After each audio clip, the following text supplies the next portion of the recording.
안녕하십니까.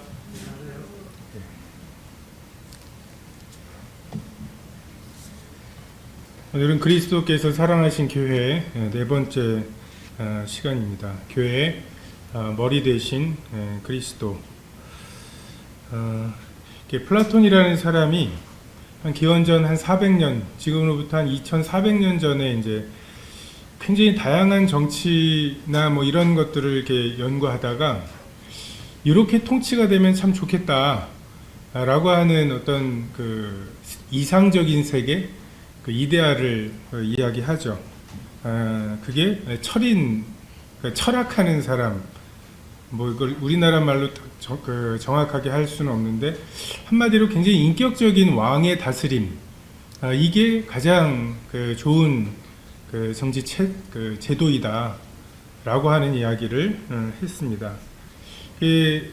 반지의 제왕이라고 이제 조금 오래된 영화이긴 한데, 반지의 제왕의 원전이었던 이 북유럽 신화를 보면 그 절대 반지를 막 파괴하려고 이제 하는 그런 영화잖아요. 근데 원래는 그 절대 반지를 그 왕의 귀한 돌아온 왕에게 이제 끼워주는 것으로 끝난다고. 그래서 이렇게 그냥 부족으로 조각조각 흩어져서 있는, 그래서 언제 저 부족이 우리를 쳐들어올지 모르고 이렇게 사는 것보다는 좀 강력한 뭔가 통치자가 이 세상을 그냥 확 휘어잡고 그렇게 다스렸으면 좋겠다 라고 하는 이제 그런 것이 그들에게는 북유럽 신화가 쓰여질 당시만 해도 왕에 대한 어떤 로망이 있었던 거죠. 근데 이제 우리가 지금 살고 있는 시대는 하나님의 절대성이나 또는 이제 왕의 권한은 하나님께로부터 받은 거라는 이런 이제 왕의 어떤 절대성을 잃어버린 이제 프랑스 대혁명 이후의 시대를 우리가 살고 있습니다. 그래서 지도자가 우리 가운데 가장 인격적이거나 가장 뭔가 하나님께 부합하는 이런 사람이 다스리는 세계를 꿈꾸기보다는 이미 인간 중에는 그러한 사람이 있을 수가 없다. 우리도 세종대왕이나 이런 몇몇은 있지만 그 아들이 어떨지 모르고 이게 3대를 가가지고서 그게 이어질지를 우리가 알 수 없다. 그래서 인간의 어떠함에 대한 기대를 이미 이제 버린 거죠. 인간은 거기서 거기고 이 절대반지를 끼고서 타락하지 않을 이런 인간은 없다. 그래서 반지의 제왕에 나오는 것처럼 이 절대반지를 파괴하죠. 우리나라만 해도 이걸 5천만 등분을 해서 왕에게 주고 너는 5년만 하다가 다시 반납해. 그러니까 네가 굉장히 인격적이든 아니든 상관없어. 그냥 우리 잘 살게 해주면 되고 나 너에게 기대 없으니까 그냥 5년만 하고 다음 사람에게 한 사람이라도 더 그 사람에게 투표를 하면 이제 그 사람이 왕다움이라고 우리 이걸 굉장히 당연하게 생각하는 시대에 살고 있습니다. 그러니까 이런 시대에 그리스도께서 머리이시다. 우리는 아직도 북유럽 신화에서 꿈꾸고 있는 장차 그분이 오실 거다. 그 초인이 오실 거다. 그분이 오실 때까지는 이 그림이 안 맞을 거다. 근데 지금 현재 안 맞는 이것을 이렇게 우리의 어떤 지혜로 맞출 것이냐, 아니면 이 안 맞는 공간을 그냥 예수님 자리로 내버려 두고 소망하고 하나님이 주신 그 설계대로 갈 것이냐, 이것이 머리 대신 그리스도라고 하는 것의 의미입니다. 이 세상에서는 예수 그리스도는 그리스도가 아니죠. 그냥 실패한, 그리고 많이 쳐줘봐야 4대 성인입니다. 유대에서 구약에 있는 여러 예언들을 종합해가지고 메시아의 어떤 후보들을 이제 선정을 합니다. 저번에 다큐멘터리를 보니까 이스라엘에 보면 어떤 가게에 마치 우리나라의 아이돌 그룹들 사진이 있는 것처럼 막 턱수염 이런 그 랍비들의 사진이 굉장히 크게, 그래서 그걸 사가는 사람들이 있어요. 그래서 지금 한 7명 정도의 메시아에 가장 가까운 어떤 그 랍비들을 그 선정을 해놨는데, 물론 예수 그리스도는 거기에 없죠. 유대교뿐만 아니라 이 세상에서도 뭐 예수님이 다스리시는 그런 왕국, 뭐 이것에 대해서는 그 기대를 하지 않습니다. 다만 우리들, 불러낸 무리들, 이 밭에 보화가 감추어 있다는 것을 발견한 사람들, 이 사람들에게 있어서 정말 세상에서는 비밀이신 그 예수님이 우리에게 계시가 되어서 이분이 다스리셨으면 좋겠다라는 그 소망, 먼 미래에 다스렸으면 좋겠다라고 생각하고 현실적으로 사는 것, 이것은 실제적으로 그분이 다스리심을 믿는 사람들의 태도가 아니고, 정말 그분이 장차 실제로 다스리실 텐데 먼저는 이 교회에서, 그 불러낸 무리들 가운데에서 머리로 다스리신다. 이것이 머리 대신 그리스도의 의미입니다. 주는 그리스도시요 살아계신 하나님의 아들이십니다. 정말 이 고백, 이 반석 위에 교회를 세우신다고 말씀하셨고, 그렇게 세워진 교회는 음부의 권세가 이기지 못할 거라고. 믿어지십니까? 아까 기도도 하셨지만 지금 기독교가 뭐 거의 교회 가자는 말을 할 수 없을 지경이 돼버린 것 같고, 이 와중에도 음부의 권세가 이기지 못할 거라고 생각하십니까?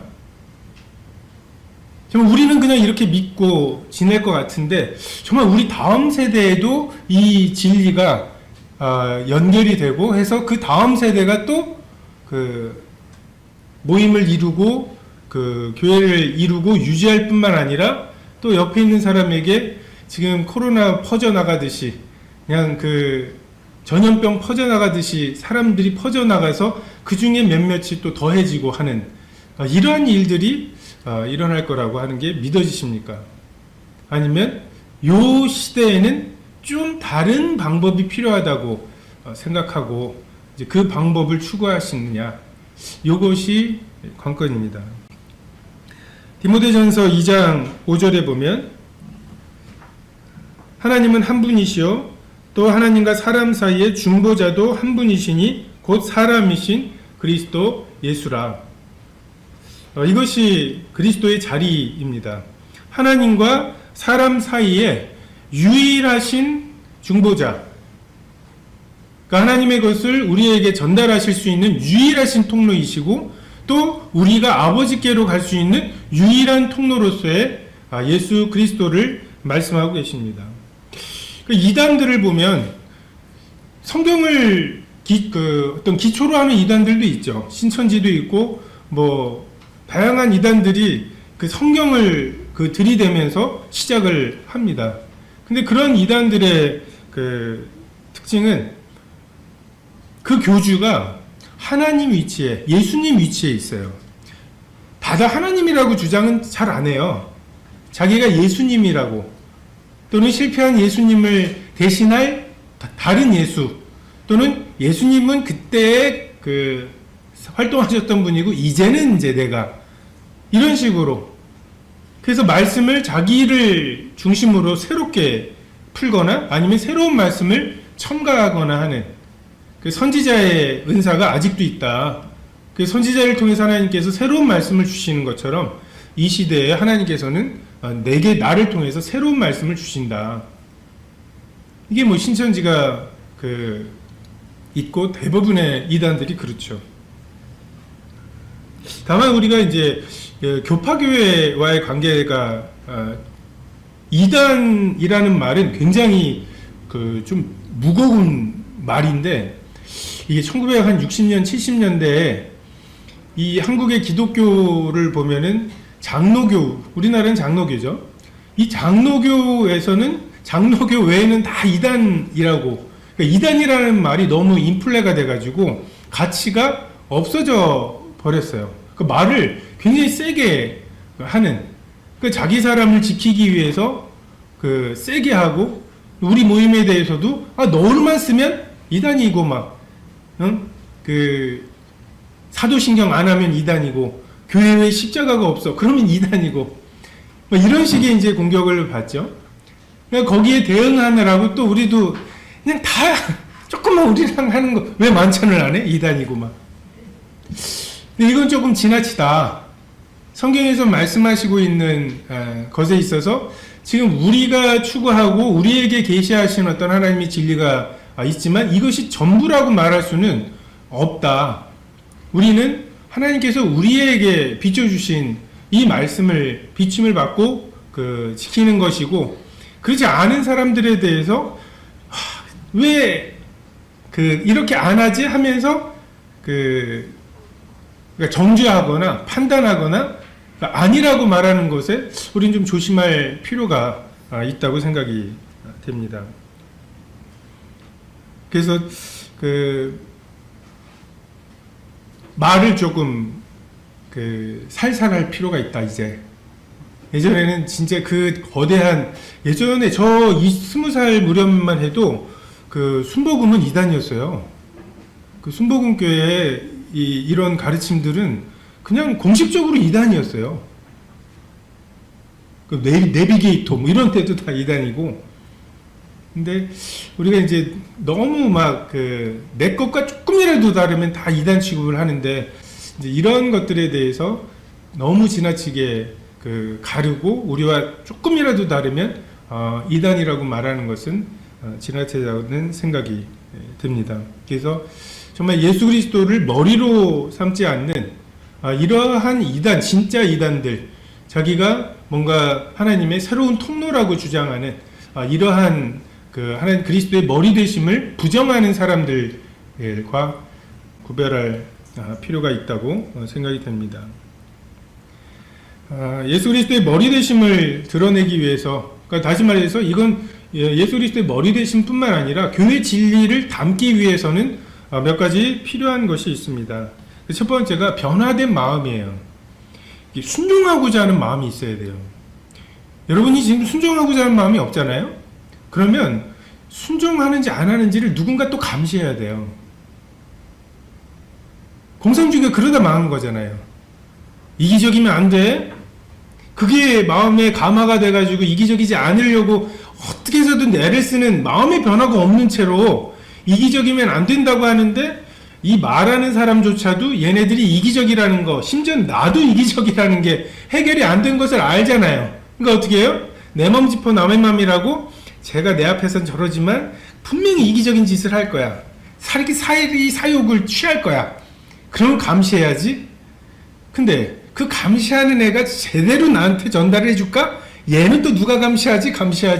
계속 감시를 하는, 그리고 감시를 하는 사람 앞에서만 잘하면 되는, 마음의 변화가 없이는 정말 소련이 70몇 년 동안 그들에게 주어진 모든 권력과 모든 자원을 총동원해서 공산주의를 해보려고 했지만 결국 망했잖아요. 핵무기는 넘쳐나는데 치약이 없어서. 마음의 변화가 없이는 이루어질 수 없는 것입니다. 순종하고자 하는 마음, 하나님을 기쁘시게 하고자 하는 마음, 그냥 즐겨내는 자를 사랑하신다, 이거면 동기가 끝이에요.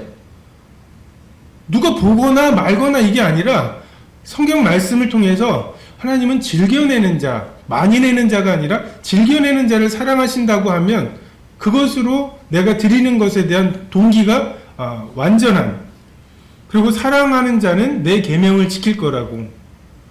그러니까 하나님과 사랑의 관계가 되는 거죠. 내가 하나님을 사랑하고 하나님께 사랑을 받고자 하는, 이게 동기가 되는 마음의 변화가 없이는 이 머리 되심을 드러낼 수가 없습니다. 그냥 성경에 이것이 옳으니라, 이것이 마땅하니라, 그러면 그걸로 끝이에요. 먹으라, 임의로 먹으라, 먹지 말라. 그러면 왜요? 복잡하지 않아요. 먹지 말라 하셨으니까 왜 먹지 못하게 하셨어? 이거 먹으면 너 하나님처럼 되는데 하나님 그런 분 아니야. 이걸로 끝나는 이런 마음의 변화, 그러니까 성령님의 역사, 거듭남, 이것이 없이 이 교회의 진리를 끼워 넣으려고 하다 보면 딱 공산주의 운영하듯이 이렇게 말은 하지만 제가 그렇게 하겠어? 그래서 이름 써서 내야지.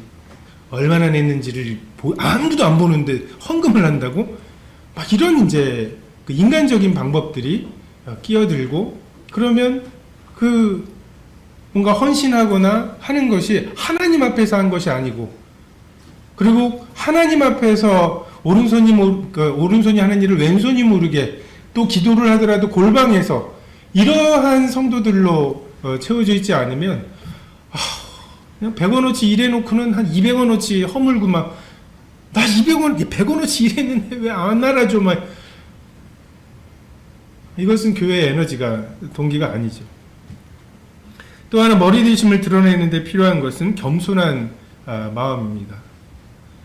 하나님의 어리석음이 나의 그 지혜로움보다 더 지혜로울 거라는, 아니 딱 봐도 이 상황에 어떻게 하면은 사람들을 모을 수 있는지를 알겠어요. 그렇지 않습니까? 캠프 때 한 명 데리고 오면 10만 원씩 준다고 얼마나 효율적이겠어요? 교회 성장학이라고 하는 그 학문이 있어요. 책이 있고. 그 심지어는 성도 하나가 구원받아 그 교회를 다니기 시작하면은 결국 이 사람이 죽을 때까지 해서 그 부가가치가 얼마다. 다시 말해서 이 사람 한 사람을 구원하기 위해서 이 정도 돈을 드리는 것은 그 합리적이다. 이런 계산들이 있어요. 지혜로워 보이죠? 그렇게 하면 굉장히 사람들을 많이 모을 수 있을 것 같죠. 카드 판매하거나 카드를 가입시키거나 아니면 휴대폰 파는 이런 방법들을 조금만 도입하면. 근데 주님은 그렇게 안 하시잖아요. 광야에서 외치는 자의 인기 없을 만한 소리, 이 소리를 듣고 누가 여기까지 와서 이 소리를 듣겠어. 또 이 소리를 듣고 누가 남아있겠어. 이런 방법인데 하나님께서는 그걸로 지금 2000년을 교회를 끌어오셨죠. 여러분, 교회가 당했던 이런 어려움을 지금 애플 어마어마하죠. 근데 그 애플이라고 하는 회사, 지금 핸드폰 팔고 하는데 만약에 애플이라고 하는 회사에서 만든 핸드폰을 쓰는 사람을 발견하자마자 잡아서 죽여버리거나 핍박을 하고 십자가에 매달아 버리고 국가적으로, 그런데도 애플이 2000년을 가겠습니까? 하나님 참 지혜로우신 거예요. 우리는 하나님의 이 지혜를 그냥 받아들일 필요가 있습니다. 이 마음이 없이는 이 진리대로 우리가 할 수가 없어요. 워낙 옆에서 떠드는 것들이 많아요. 이게 더 효율적이라고 호만 떠드는 것들이 많아요. 굉장히 거대한 건축물들을 우리가 만들죠. 저게 얼마나 갈까요? 정말 앙코르와트 같은 그게 세워졌을 때 얼마나 어마어마했겠습니까? 저게 얼마나 갈까요? 근데 지금 우리가 옆에 보는 그런 나무 한 그루, 이게 에덴 동산부터 있었던 거 아닙니까? 주님께서 새롭게 창조하신 게 아니라면? 하나님은 그렇게 생명을 통해서 하나님의 밀이 떨어져 죽어서 그렇게 그 생명을 연결하시는 하나님의 원리가 가장 효율적이다. 물리학에서도 제일 센 게 뭐냐 하다 보면 시간입니다. 시간 앞에 장사가 없어요.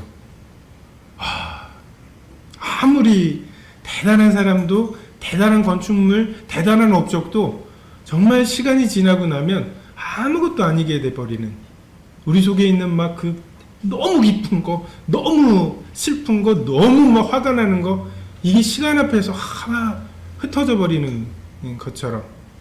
근데 시간을 유일하게 이기는 게 생명입니다. 그 시간을 뚫고 개개인은 죽지만 다음 생명을 이어갈 수 있어요. 우리 하나님 앞에 겸손해야 합니다. 하나님께서는 은사대로 또 믿음의 분량대로 사람들을 쓰시죠. 이게 하나님의 소위 인사권이에요. 교회 내에서의 인사권. 내가 얘를 이걸로 쓰겠다. 얘를 이걸로 쓰겠다.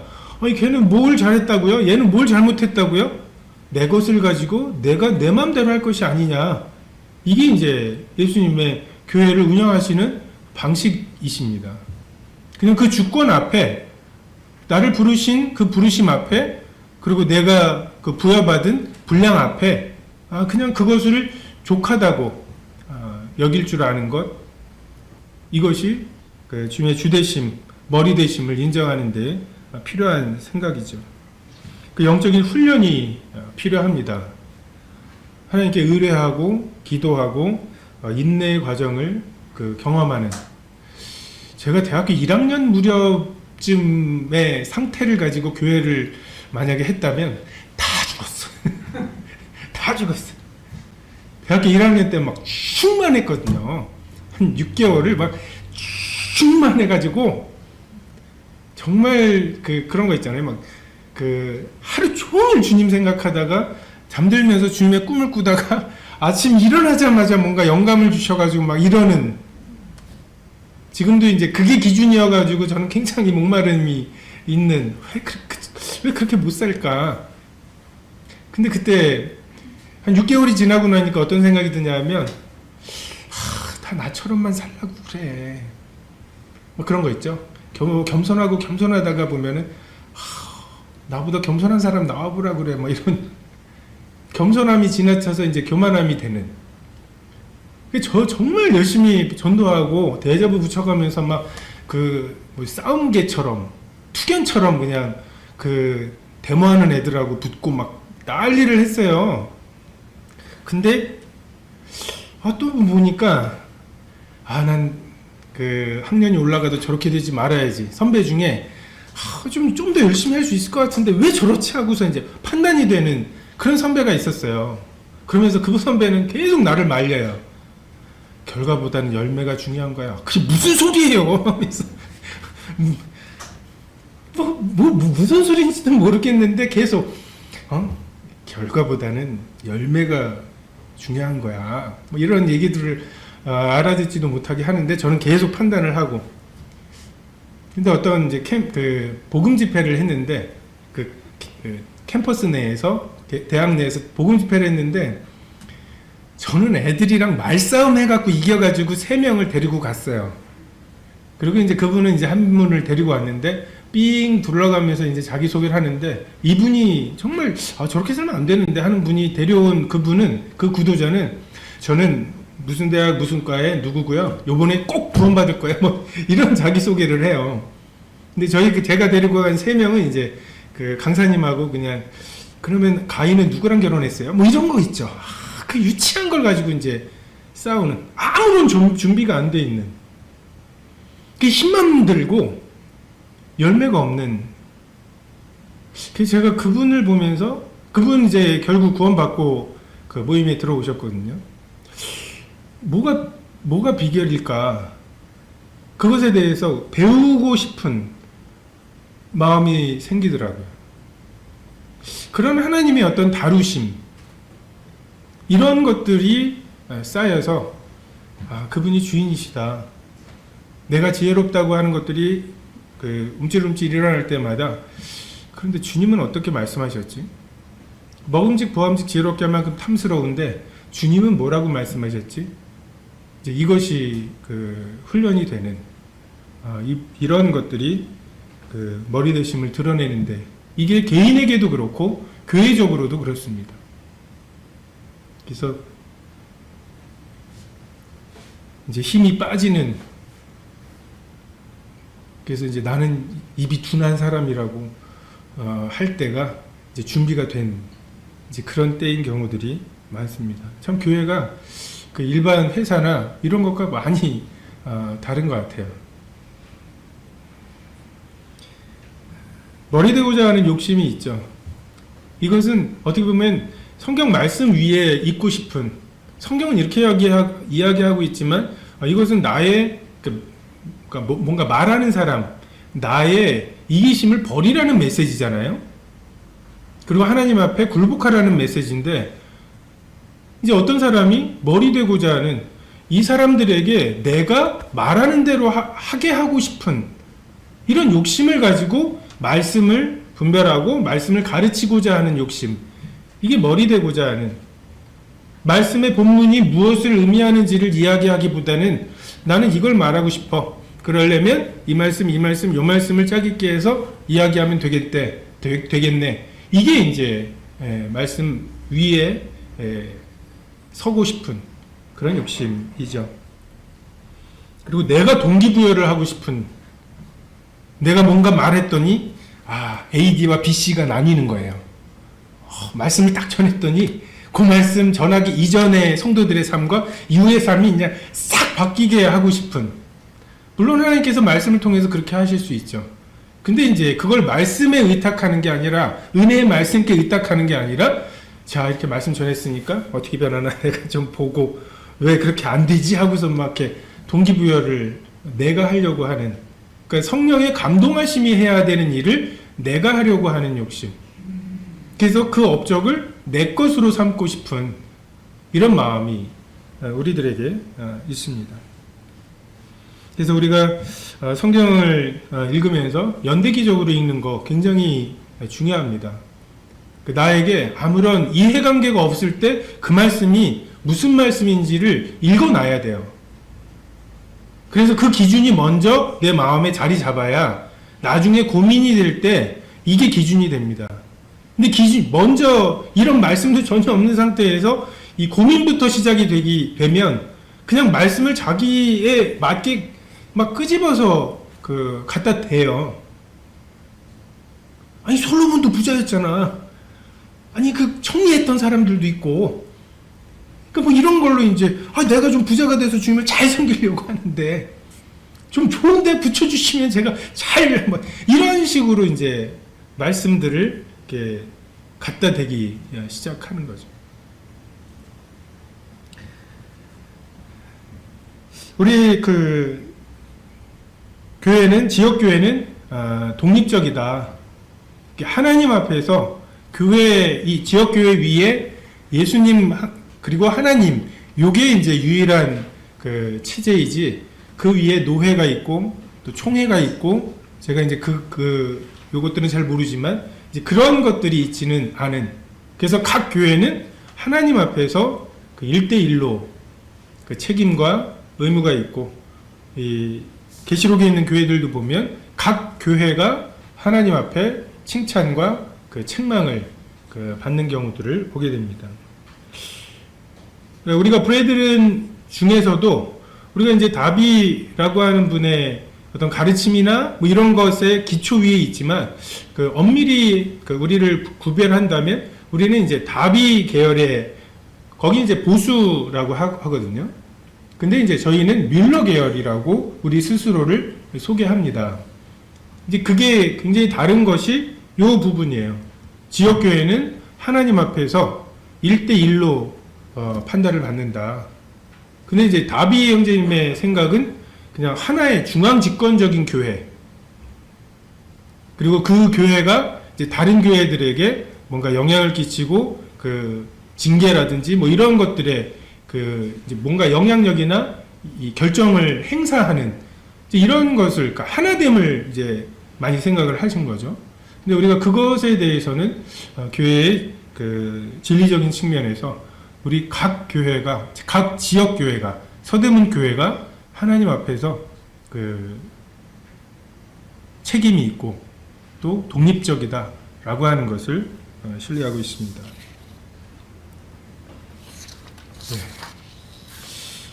특별히 이번 과에서는 머리 대신 그리스도의 의미 중에 영접, 교회가 불러낸 무리들이잖아요. 그 불러낸 무리들의 가장 중요한 것이 누가 불러내시느냐이죠. 그리고 그분이 불러내셨다면 이제 교회는 그 부분을 영접해야 된다. 로마서 15장 7절에 보면, 그러므로 그리스도께서 우리를 받아 하나님께 영광을 돌리신 것 같이 너희도 서로 받으라. 이 그리스도께서 우리에게 하신 것 같이, 이게 우리들의 삶의 그냥 표준입니다. 내가 너희를 사랑한 것 같이 서로 사랑하라. 그리스도께서 하나님이 그리스도 안에서 너희를 용서하신 것 같이 너희도 서로 용서하라. 그래서 영접하는 것에 있어서도 그리스도께서 우리를 받으신 것처럼 받아들여질 땐 좋았죠. 하나님이 우리를 그렇게 그냥 그 은혜로, 온통 은혜로 그냥 묻지도 따지지도 않고 받아주실 때는 참 좋았죠. 근데 옆 사람도 그렇게 받아주시는 것에 대해서는 저렇게 받으셔도 되나? 그럼 교회가 뭐가 되지? 교회 거룩하면 어디 가는 거야? 뭐 이제 이런 생각이 들죠. 참 이게 모순이에요. 엄마한테 과자 받으면서 자기 거라고 생각할 때는 요거밖에 안 줘요? 형 갖다 줘. 이렇게 많이 줘요? 뭐 이러는 것처럼 하나님께 은혜 받을 때는 엄청 은혜가 필요한 목마른 사슴처럼 굴다가 기껏 이제 은혜 받고 들어와서는 이제 남들 들어올 때 이리저리 재고 그리스도께서 받으신 것처럼 받기는 참 쉽지 않은 우리들의 죄성을 보게 됩니다. 그리스도께서 우리를 어떻게 받으셨나? 로마서 14장 1절에 믿음이 연약한 자를 너희가 받되 그의 의견을 비판하지 말라. 믿음이 연약할 때 우리를 비판 없이 받으신 것처럼 믿음의 수준이나 어떤 절대적인 절대적인 진리, 조금만 말씀드렸던 것처럼 예수님 외에 다른 길은 없다. 무슨 소리냐? 라고 하는 사람하고 우리가 교제할 수는 없죠. 그런 사람들은 하나님께서 부르신 사람들이 아니에요. 그런 절대적인 것에 있어서 우리가 타협할 수 없지만 그렇지 않은 것들. 전에 어떤 분은 주일 성수를 굉장히 강조하던 교회에서 오셔가지고 주일날은 어디 가서 뭘 사거나 하진 않으세요. 우리가 뭔가 사러 이렇게 들어가려고 하면 말씀은 못 하시고 이게 머뭇머뭇하시는 그런 경우에 있어서 우리가 그것에 대해서 우리의 믿음을 이야기할 수는 있지만 조금 기다려야겠네요. 뭐 이러지는 않는다는 거죠. 하나님께서 그에게 믿음을 주신, 생명을 주신 것이 마땅하다면 또한 차별 없이 우리를 부르셨습니다. 야고보서에 보면 가난한 자와 부유한 자를 차별하는 것에 대해서 말씀하고 계시죠. 특별히 4절부터 보면 너희끼리 서로 차별하여 악한 생각으로 판단하는 자가 되는 것이 아니냐. 내 사랑하는 형제들아 들을지어다. 하나님이 세상에서 가난한 자를 택하사 믿음에 부유하게 하시고 또 자기를 사랑하는 자들에게 약속하신 나라를 상속으로 받게 하지 아니하셨느냐.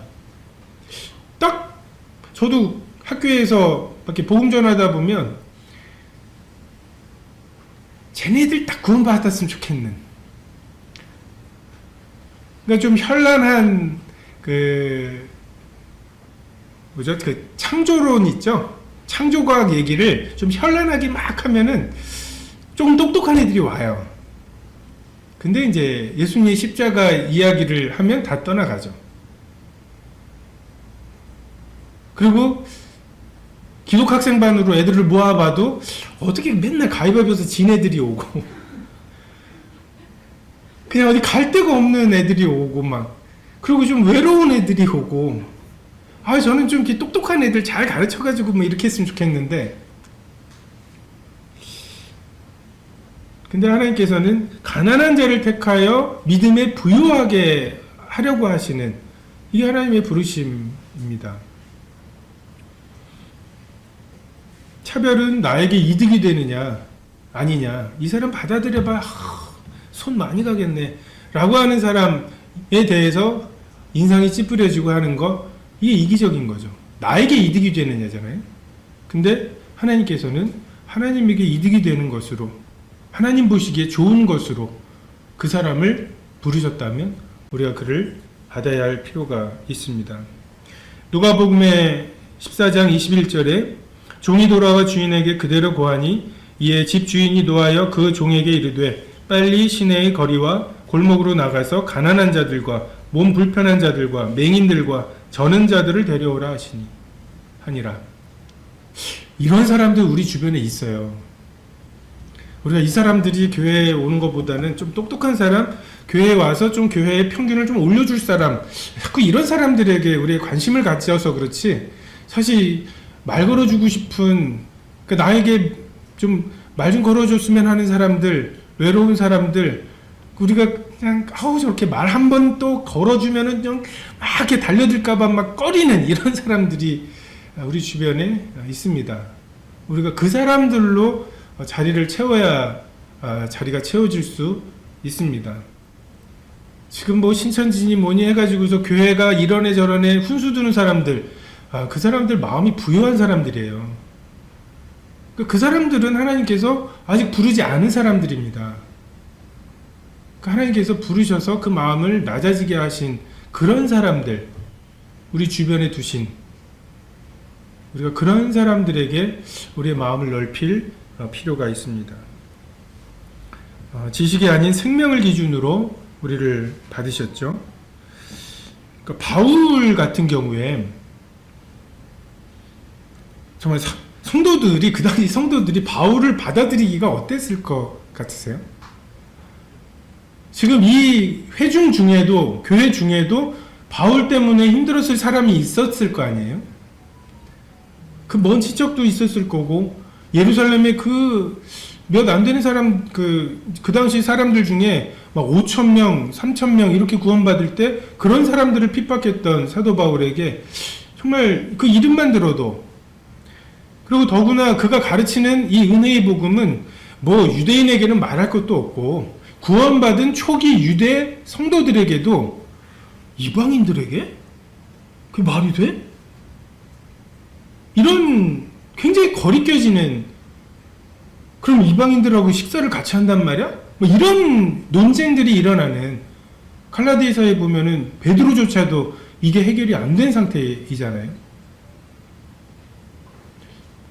근데 바나바가 사울을 천거합니다. 그래서 어떤 분은 바울이 13권의 책을 신약 성경을 쓰고, 하지만 바나바가 바울을 천거하고 마가 요한을 회복시켜서 어쨌든 이 바나바를 통해서는 14권을 하나님이 쓰셨다고, 절반 이상을 쓰셨다고. 우리에게 이런 바나바와 같은 이런 착한 사람, 제가 옛날에 보면 정지웅 형제님이 좀 그런 게 있는 것 같아요. 그냥 저는 이제 뭔가 이렇게 가면 상대방이 이제 가드를 올리거든요. 나한테 한번 해봐, 뭐 이러면서 이제 그걸 뚫는데 되게 오래 걸리는데, 그냥 KFC 할아버지 같이 생긴 그걸로 그냥 힘들지. 이러면은 막 사람이 막 이렇게, 저도 그런 인상과 막 그런 말투 뭐 이런 것들이 굉장히 부러운데, 저는 안 돼요. 예, 해보지만. 그리고 브리스일라와 아굴라가 아볼로를 가르쳐서 그를 교회에 영접하고, 그가 또 그리스도를 위해서 헌신하게 되는. 그래서 우리는 그에게 하나님께서 그를 부르신 적이 있는지, 그에게 생명이 있는지 분명하게 짚고 넘어갈 필요가 있습니다. 하지만 완벽하게 아는지, 진리의 어디까지를 아는지, 이거를 시험을 봐서 그를 받는 것은 하나님의 방법은 아닙니다. 예식이 아닌 생명입니다. 물론 마태복음 28장 19절에 그러므로 너희는 가서 모든 민족을 제자로 삼아 아버지 아들과 성령의 이름으로 세례를 주라고, 침례를 베풀라고 말씀하시죠. 하지만 자칫하면 이제 그런 형식을 치렀느냐, 이것으로 이 생명의 여부를 판가름하는 것은 위험한 일입니다. 전에도 말씀드린 것 같은데, 군대에 가면은 육군 어디죠? 논산훈련소. 거기서는 숫자가 정해져 있어요. 세례 받아야 되는.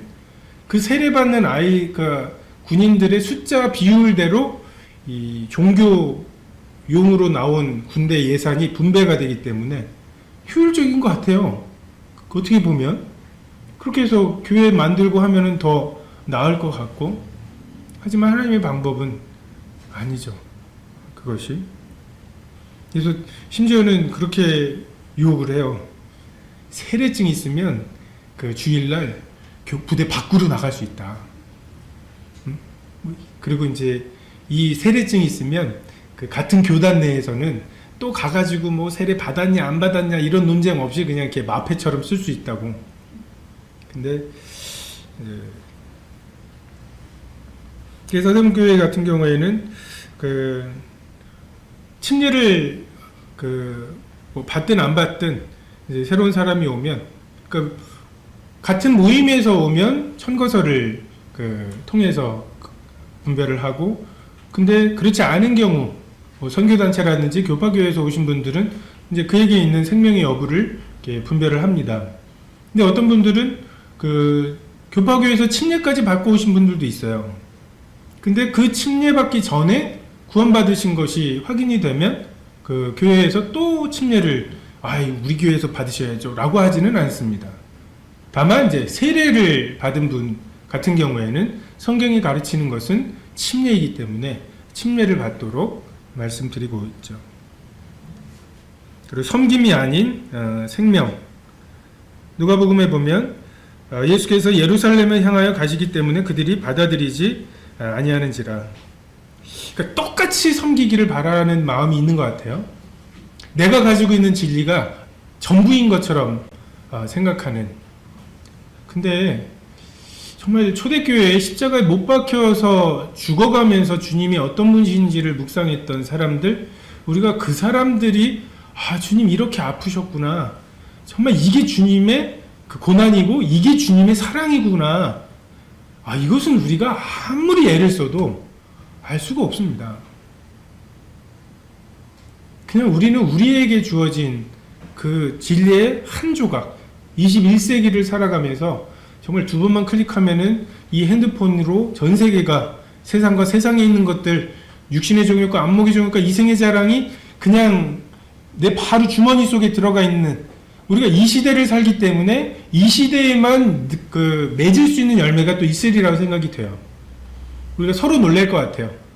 야, 어떻게 사자가 널 잡아 죽인다는데 어떻게 그거를 용기가 대단해 뭐 어쩌면서 우리가 이제 초대교회 분들을 굉장히 대단하다고 하면은 우리도 힘들긴 했지만 나 핸드폰 있었으면 나 주님 못 섬겼을 것 같아 하면서 서로가 서로를 격려할 수 있어요. 뭐가 더 힘드냐, 이것에 대해서 너무 주눅들지도 너무 교만하지도 마시고 그냥 우리에게 주신 하나님의 이 시대에 주신 그냥 그 싸움을 싸워나가면 될 거라고 생각이 됩니다. 또한 구원 이전에 어떠했느냐, 사도행전에 바나바가 데리고 사도들에게 가서 그가 길에서 어떻게 주를 보았는지, 주께서 그에게 말씀하신 것과 다메섹에서 그가 어떻게 하나님 예수의 이름으로 담대히 말하였는지를 절하여. 아까 말씀드린 것처럼 만약에 바울의 변화되기 전 사울의 모습을 기준으로 그를 영접하기로 했다면 영접받기 어려웠겠죠. 그리고 빌레몬이 오네시모를 영접할 때에도 그 주인의 것을 훔쳐서 도망가다가 정말 만나려고 주님이 정말 이렇게 모르셔가지고서 구원을 받았던. 근데 너 도둑질 하다가 그건 동기가 아니야 뭐 이렇게 할 수는 없다는 것이죠. 새로운 피조물로 주님이 보시면 우리도 그를 새로운 피조물로 보아야 할 것입니다. 그리고 기쁘게 영접하라고 말씀하시면서 지극히 작은 자에게 한 것이 곧 내게 한 것이라고. 작은 교회에 이렇게 가보면 그 교회에는 손님들이 자주 안 오시는 것 같아요. 저희는 이제 뭐 좀 큰 교회다 보니까 뭐 선교하시는 분도 한국에 오시면은 좀 들르시고 이렇게 하시잖아요. 근데 이제 그래서 굉장히 이제 저는 이제 강사로 갔으니까 뭐 대접을 해주시는데, 그렇지 않은 다른 분이 오시면 되게 이제 어색해하는 경우들을 좀 보거든요. 근데 서대문 교회는 좀 반대인 것 같아요. 너무 자주 오시니까 손님이다 이런 게 좀 없는 것 같아요. 그래서 제가 이제 강사로 가보면 경험상 끝나고 말씀 잘 들었습니다 보다는 어떤 말씀이 하면서 이제 감동된 말씀을 구체적으로 인용해서 인사를 해주시면 굉장히 뿌듯하고 보람이 있습니다. 끝나고 나서 같이 식사를 하시거나 할 때에도 그냥 날씨 얘기부터, 날씨가 좀 더워졌죠? 이거부터 시작하지 마시고 그 들으신 말씀, 그리고 그 말씀 중에 감동되었던 것들을 가지고 대화를 하시면 굉장히 좋을 것 같고, 그래서 그 외부에서 오셔서 말씀을 전하고 나시면 막 이렇게 밥 먹으라고 이렇게 가지 마시고 앞에 나와서 이렇게 악수하시고 인사하시고 조금 아까 말씀드렸던 그런 그 것들로 좀 그 인사를 좀 하시고 그 하시면 좋을 것 같습니다. 외부 그 다른 교회들 그 교파교회나 이런 데 보면 구원을 어떻게 아느냐는, 구원받은 걸 어떻게 아느냐, 이것에 대해서 굉장히 그 논쟁이 있습니다. 그걸 판단하고 너 구원받았다고? 구원의 확신이 있다고 말하는 건 너무 교만한 거 아니야? 어떻게 그걸 자신해? 뭐 이런 것들을 많이 이야기하죠. 그런데 그 첫 시간에 말씀드린 것처럼 교회가 뭐냐, 그냥 교회는 하나님의 밭이다, 맞는 말입니다. 하지만 그 하나님의 밭이라고 하는 것을 잘못 이용해서 하나님의 밭이기 때문에 알곡과 가라지가 섞여 있는 거야, 이렇게 그 해석해서 그렇게 적용하고, 그래서 들어오는 사람에 대해서 구원 받으셨냐고요? 라고 해가지고서 그 다들 형제 자매고 집사님 권사님인데 누구누구님이시고 맨날 이렇게 해서 뭔가 이렇게 그 분리된 느낌이 들면 이 사람은 계속 교회 안 나온다, 뭐 이런 식의 사고방식은 그 우리가 이제 받을 수 없는 거죠. 너희가 그 성령이 임의로, 바람이 임의로 불지만 너희가 그 소리는 듣는다고. 우리에게 하나님께서 주신 것은 그 소리는 들어도 어디서 와서 어디로 가는지는 알 수 없게 하신 이런 우리에게 주신 영역과 하나님의 영역이 있습니다. 얘 이렇게 되는 거 보니까 다음 주쯤에는 구원 받겠어. 아니에요. 바람이 어디서 와서 어디로 가는지 몰라요. 이건 하나님의 영역이에요. 다만 뭔가 마음이 가난하고 정말 구원받기를 원하고 죄에서 떠나려고 하고 말씀을 구체적으로 읽고 읽을 때 하나님께서 뭔가 말씀을 주시는 이런 이제 바람이 지나간 흔적들을 통해서 우리가 분별할 수 있는 것처럼 그 구원받은 사람의 구원받음도 정말 그 성령의 교통하심을 통해서 우리가 충분히 분별할 수 있고 마땅히 분별해야 하죠.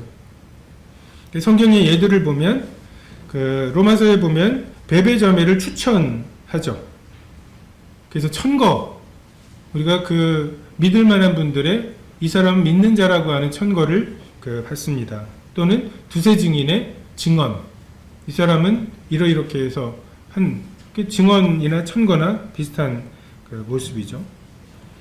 그리고 빌립보서에도 보면 그 일꾼으로서나 뭐 이렇게 그 사도 바울이 그 천거하고 추천하는 이러한 모습들, 그리고 고린도후서에도 추천서에 대한 말씀들이 나오고 있습니다. 그래서 우리가 외부 교회를 참석하게 될 때 청거서를 지참하는 것이 기본적인 예의이죠. 그래서 외국이나 이런 데 갈 때에도 영어로 된 막 청거서를 좀 지참하고 가면 이제 그쪽에서 이제 언어도 힘들어 죽겠는데 거기서 그 구원 받았는지 안 받았는지를 분별하는 것은 참 쉽지 않을 것 같고, 그 기본적으로 필요한, 저희가 이제 뭐 일반 교파교회라면 믿는 사람 믿지 않는 사람이 그냥 앉아서 예배 보고 오면 되는데 이제 예배에 떡과 잔에 참여하게 되는 이런 경우를 우리가 생각을 할 때 필요합니다.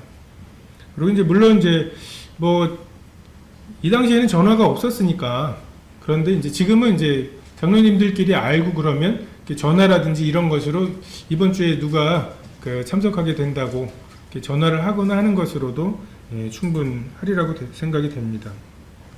그래서 청거라는 것이 그냥 단지 형식적인 문제가 아니라 그리스도의 교회 머리 되심, 그분이 받으셨다, 그러면 우리도 받아야 한다라고 하는